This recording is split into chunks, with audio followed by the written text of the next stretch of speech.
हकीकत उसको बहुत अच्छे से क्या पूछूं क्या लेकिन उनसे मैं जो तूने बोला था। हाँ मैंने इसको क्या बोला था तेरे कान में, वो इतना बता। तुमने पहले बोला था मुझे कि मैं एक बात के लिए गिल्टी हूँ, बोला। फिर मैंने कहा क्या बात होगी, 5:30 मिनट जल्दी बता। तूने मेरे कान में गई थी, मुझे भाभी बहुत अच्छी लगती है। अच्छे लगते हैं। अच्छी बात बताओ भाई। नहीं असं म्हणतात, गरजेच्या वेळी जर आपला मित्र आपली चूक असो किंवा नसो, जर आपली बाजू घेऊन बोलला तर काही ठिकाणी बेस्ट फ्रेंड मार खायचा वाचू शकतो। पण सावधान, जर तुमच्याकडे कटारियासारखा जर मित्र असेल तर तुमचे रट्टे खाणं फिक्स आहे। तर काय बोलते पब्लिक, कसं आहात तुम्ही सर्वजण? आय होप की तुम्ही मस्त असणार। आपल्या देशात क्राईम फक्त दोनच ठिकाणी इग्नोर केला जातो, एक म्हणजे बीजेपी आणि दुसरा म्हणजे हा बिग बॉस शो। म्हणून तर या शो मध्ये या 2 सिम कार्डच्या मोबाईलने एका कंटेस्टंटच्या कानाखाली मारली, तर या शो मधून बाहेर नाही काढलं, तर याला स्पेशल गेस्ट बनवलं। मग मला एक कळत नाही, त्या पुनीतने काय तुमचं घोडं चोरलं होतं? म्हणजे तुम्हाला जर कुणाच्या कानाखाली मारायचे असेल ना, सरळ बिग बॉस शो मध्ये जायचं। आता थोडक्यात हा पूर्ण प्रकार काय आहे ना ते समजून घेऊ। आता साहजिक आहे, जर एखादी सुंदरी, आता ही सुंदरी तर नाहीये पण चला बोलू सुंदरी, जर एखादी सुंदरी जर पब्लिक प्लेस मध्ये किंवा असं माणसांसमोरून येत जात असेल, आपलं शरीर प्रदर्शन करत असेल, वाकडं तिकडं कंबर हलवत असेल, तर लोक तिच्यावरती कमेंट पास करणारच आहे। आणि तसंच झालंय या शो मध्ये। मेकअप के बिना ज्यादा अच्छे लगते हो भाभी, सही बोल रहा हूँ क्या? मेकअप के बिना ज्यादा अच्छे लगते हो आप। कारण की असं नखरेबाज सुंदरींच्या नखऱ्यांपुढे तर ऋषी मुनी सुद्धा कंट्रोल करू नाही शकले। तर अरमान मलिकची तिसरी बायको, सॉरी ती आता दुसरी, कारण की एका बायकोने त्याला डिवोर्स दिलाय, त्याच्यामुळे बॅटिंग लाईनअप जरा चेंज झालंय। तर अरमान मलिकची दुसरी बायको विशाल आणि कटारिया यांच्या समोरून वाकडं तिकडं कंबर हलवत फेऱ्या मारत होती, तर त्यावर विशालने एक कमेंट पास केली की भाभी अच्छी लगती है। एक चीज के लिए गिल्टी हूँ मैं यहाँ पे, क्या बता नहीं सकता सही में। अरे मैं तब बता तो किस चीज के लिए गिल्टी है, मैं तो बता दे। कान में बता सकता हूँ, तू अपने बीच में। पण त्यात त्याने अजून एक वाक्य ऍड केलं, बस अच्छे वे में बोल रहा हूँ, अरे कुत्ते, अच्छे वे में बोला। म्हणजे तो वाईट नजरेने नाही बोल। पण भाई हे बिग बॉस आहे, इथं फक्त छोटस कारण लागतं भांडणाला, तशी टीआरपी कशी वाढणार? शो वाल्यांना पाहिजे टीआरपी आणि अरमान सारख्या लोकांना पाहिजे बायका समोर हिरो बनायला। आज इसे बोल रहे, कल इसे बोलेगा, परसों उसको बोलेगा। ये भी तो शादीशुदा है सारी, साला बिना पहन का लोटा इधर का ना उधर का। आणि मग काय झालं यांचं हे दनादन सुरू। तुझ पे लाइन मारेगी और फिर तू कहेगा यार मुझ पे तो लाइन, ये भी नहीं बोला, ये भी बोल सकता था तेरे को कि मुझ पे कृतिका भाभी लाइन मार रही है। अरमानने दिली एक कानफटात ठेवून त्या विशालच्या। तेरी आदत अभी से ऐसी है, पहले ऐसी थी। मैंने उस वे में नहीं बोला था। तू तो बोलता नहीं है, तू तो बहुत दूध का दूल्हा है। आज मेरे घर वालों के लिए बोला, कल तेरे लिए बोलेगा। क्या बोला था तेरे कान में, वो इतना बता। तूने मेरे कान में गई थी, मुझे भाभी बहुत अच्छी लगती है। अच्छे लगते हैं। आता याच्या बायकोला सुंदर बोललेलं याला नाही चालत। हा मी मान्य पण केलं असतं, पण अरमान मलिक धुतल्या तांदळाचा असता तर। पण हाच नालायक आपल्याच बायकोची बेस्ट फ्रेंड नुसती हसली तर तिला डायरेक्ट बायकोच बनून घरात घेऊन आला, मग काय घंटा मान्य करायचं? आणि अरमानच्या पहिल्या बायकोला चौथी सोबत राहायला चालतं, पण तिला कोणी बोललेलं नाही चालत। विशाल, ऑन कैमरा तुमने कुछ ऐसी बात बोली थी हाँ, जो मेरे हिसाब से बहुत गलत थी। विशाल, आपको याद नहीं आ रहा? आता तुम्ही म्हणताल की ही त्यांच्या दोघीतली अंडरस्टँडिंग आहे वगैरे वगैरे, काय ते असेल तुमचं ते, पण तसलं काहीच नाही। कसं आहे ना, अरमानने त्याच्या पहिल्या बायकोला सोशली, मेंटली आणि फायनान्शियली पूर्ण त्याच्यावरती डिपेंडेंट ठेवलंय। कोई ऑप्शन नहीं था और इसीलिए मैंने एक्सेप्ट किया सब चीज़ों को। पर मैंने ऐसा नहीं है कि सर मैंने एकदम ही एक्सेप्ट कर लिया, मैंने उस चीज़ को मैंने छोड़ दिया था इनको 1 साल के लिए, मैंने एक्सेप्ट नहीं की थी उस चीज़ को।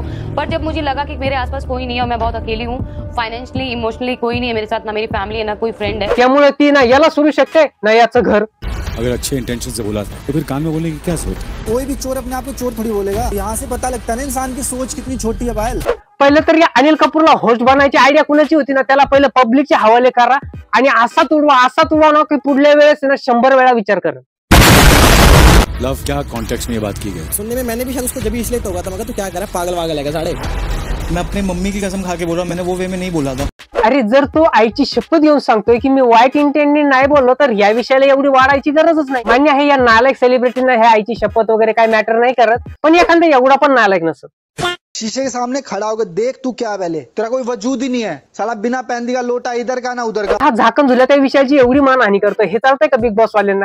हे याच असतं, एखादा सेलिब्रिटी एखाद्याला काहीही करू काहीही बोलू ते सर्व माप असतं। म्हणजे इथून पुढे जर तुम्हाला आपलं सर्व काही मनासारखं करून घ्यायचं असेल, एखादा क्राईम देखील करायचा असेल, तर त्यासाठी तुम्हाला आणखी काहीही करायची गरज नाहीये। तुम्हाला फक्त बनायचंय तर ते फक्त पब्लिक फिगर।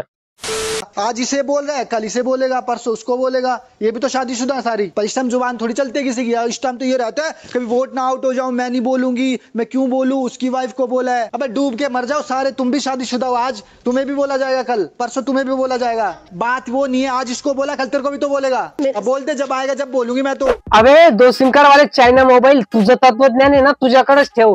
स्वतः तर 2-2, 3-3 बायकांचे आयुष्य पायाखाली ठेवलेत आणि हे तू सांगतोय तू?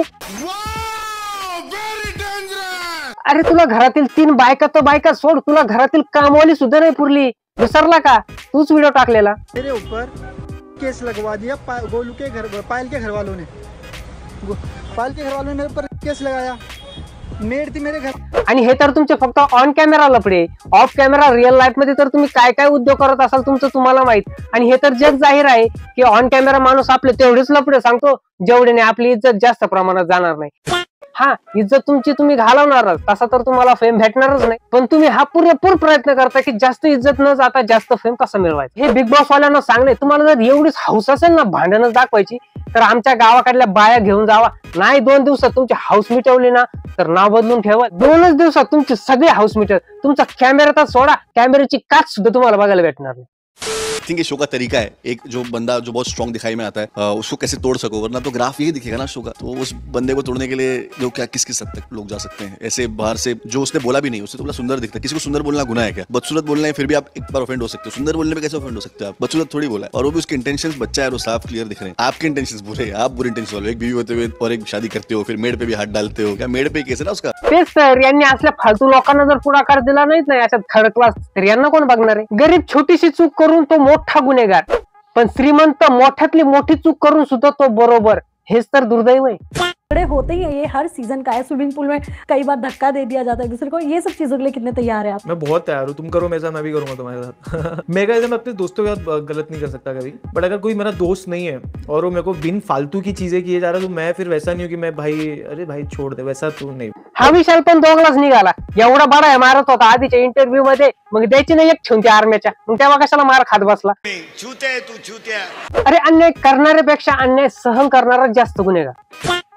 क्या बोला था तेरे कान में वो सिर्फ इतना बता। तूने मेरे कान में गई थी, मुझे भाभी बहुत अच्छी लगती है, अच्छे लगते हैं। एक वेळेस तो कटाप्पा परवडला, पण हा कटारिया नको रे बाबा।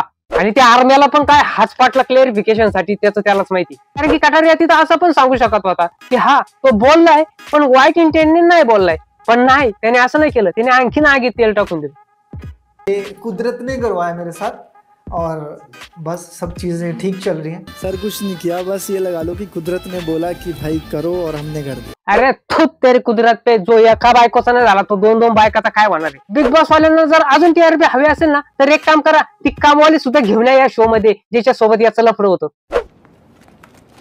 सीजन संपूपर्यंत तुम्हाला टीआरपीची कमीच नाही। 7 दिन में शादी की थी मैंने दोनों से, इससे भी 7 दिन में, इससे भी 7 दिन। सांगतोय तर असं जसं एखादा अवॉर्ड जिंकून आलाय। अरे कामासूत्र के प्रोफेसर, तू जे केलंय तर ते इनलिगल आहे, त्यासाठी तुला अवॉर्ड तर सोड, त्यासाठी तुला उलट टाकून झोडलं पाहिजे। उसके बाद बहुत सारी चीजें खराब हो गई थी, मेरी गलती थी उस टाइम, और बाद में फिर इनके घर वाले आ गए थे कि भाई मेरी लड़की को छोड़ो, डिवोर्स दो। नाही मग तुझी अपेक्षा काय होती? जसं तू पायलला सोशली, मेंटली आणि फायनान्शियली जसं मजबूर करून ठेवलं तुझ्या सोबत राहण्यासाठी, तसंच कृतिकाच्या घरच्यांनी पण तिच्या सोबत पण होऊन द्यायला पाहिजे होतं का? त्यांनी तर प्रयत्न केला होता तिला वाचवण्याचा, पण हिचा गुडघ्यात मेंदू, हिला ऐकायचं नव्हतं। भोगा आता कर्माची फळ। तेरी गलती है जो बैठती है, मैंने आज तक कभी रोका नहीं, पर हर इंसान की ना सोच यही होती है, जब कोई भी लड़की उससे बात करे ना हंस के, तो वो उसकी गर्लफ्रेंड। अबे लंगोट में विस्फोट, विशाल तर फक्त तुझ्या बायकोला सुंदर बोललाय, तू तर तुझ्या बायकोची फ्रेंड तुझ्याकडे बघून नुसते हसली तर तू तुला डायरेक्ट बायकोच बनवलं दुसरी। मला एक कळत नाही, हे स्वतः एवढे हगू असताना यांना लोकांना ज्ञान देण्याचा एवढा ओव्हर कॉन्फिडन्स नेमकं येतो तरी कुठून? लोग हमें फेक समझते हैं, झूठे समझते हैं, उनको लगता है कि ये 2 बीवियां जो है ना ये कॉन्सेप्ट के लिए रखी हुई है, व्यूज के लिए रखी हुई। नाही मग व्ह्यूज साठी नाही तर कशासाठी ठेवल्यात 2 बायका? तुझ्यासारखे सपूत आणखीन जन्माला घालायला, म्हणजे तुझी परंपरा आता ते पुढे चालवतील। 3-3 बायकांचा जमाना गेला आता। आता 1000 पैकी 700 मुलं आहेत आणि 300 मुली आहेत, आणि तुमच्या सारखे जर नालायक लोक असे 3-3 बायका घेऊन बसले तर बाकीच्यांनी काय करायचं? संन्यास घ्यायचं, साधू बनायचं आणि परत तुम्ही लोकच ओरडायला। आजकल बहुत ढोंगी साधू हो चुके हैं, बहुत अंधश्रद्धा बढ़ रही है। 6 दिन का प्यार था और 7वें दिन मैं अपना घर छोड़ के इनके साथ चली गई और मैंने शादी कर वाग भारतीय नारी, अशा तुझ्यासारख्या अजून 5-6 जन्माला आल्या ना, एक काम कर, त्यांची पण फ्रेंडशिप तुझ्या नवऱ्यासोबत करून दे, म्हणजे तुला अजून तो 10-12 सवती घेऊनच येईल. हा नाही तर काय, इकडे माझा मित्र 10 वर्षापासून एका मुलीच्या मागे लागलाय, त्याची डाळ अजून शिजली नाही, आणि कालच त्याला कळलंय की तिला जुळे मुलं झाले. पायल ना आज तक अपने घर नहीं गई मम्मी पापा के पास, फिर ये अपने घर वालों से बात करने लग गई. इनके घर वालों ने पूरे कान वान भर दिए. वा रे मर्दा, ज्यांनी तिला जन्म दिलाय त्यांनी तिचे कान भरले म्हणे, आणि तू काय केलं, तू तर तिचं सगळंच भरलं. तर ते तिला समजावत होते की नाही, हा माणूस दिसतो तसा नाहीये, हा एक नंबरचा दळबद्री, पण तिलाच ऐकायचं नव्हतं. किती केलं तू गुडघ्यात मेंदू.